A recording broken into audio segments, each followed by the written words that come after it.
किसी गांव में एक गरीब व्यापारी अपने गधे के साथ रहा करता था। व्यापारी का घर बाजार से कुछ दूरी पर ही था। वह रोज गधे की पीठ पर सामान की बोरियां रखकर बाजार जाया करता था। व्यापारी बहुत अच्छा और दयालु इंसान था और अपने गधे का अच्छी तरह ध्यान रखता था।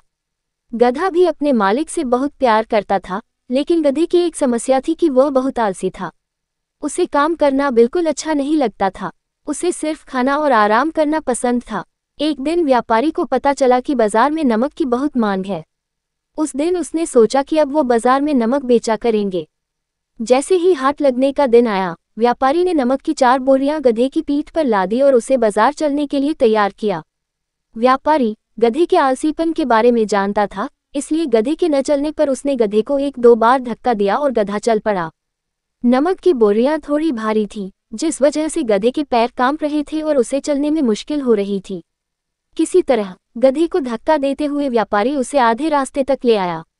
व्यापारी के घर और बाजार के बीच एक नदी पड़ती थी, जिसे पुल की मदद से पार करना पड़ता था। गधा जैसे ही नदी पार करने के लिए पुल पर चढ़ा और कुछ दूर चला, उसका पैर फिसल गया और वह नदी में गिर गया।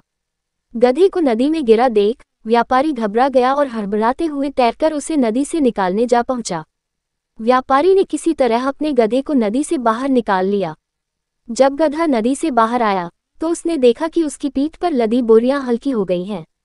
सारा नमक पानी में घुल गया था और व्यापारी को आधे रास्ते से ही वापस घर लौटना पड़ा।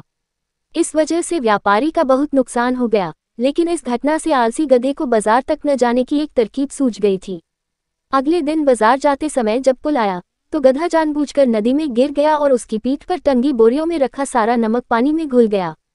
व्यापारी को फिर से आधे रास्ते से ही घर लौटना पड़ा। गधे ने हर दिन ऐसा करना शुरू कर दिया।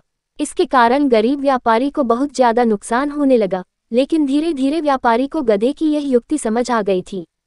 एक दिन व्यापारी ने सोचा कि क्यों न गधे की पीठ पर ऐसा सामान रखा जाए जिसका वजन पानी में गिरने से 2 गुना हो जाए। ये सोचकर व्यापारी ने गधे की पीठ पर रुई से भरी बोरियां बांध दी और उसे लेकर बाजार की ओर चल पड़ा।